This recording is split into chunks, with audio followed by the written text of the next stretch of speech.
Sobrang excited tayo ngayon, Happy ba tayo?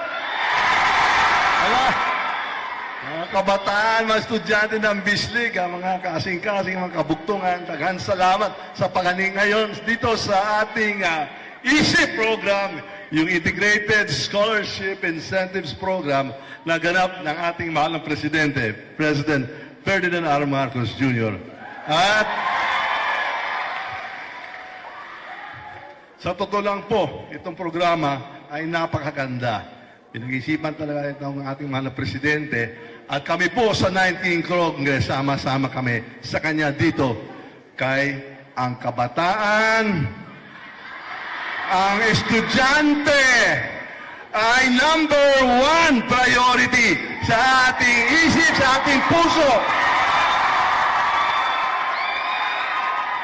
Ang edukasyon ay hindi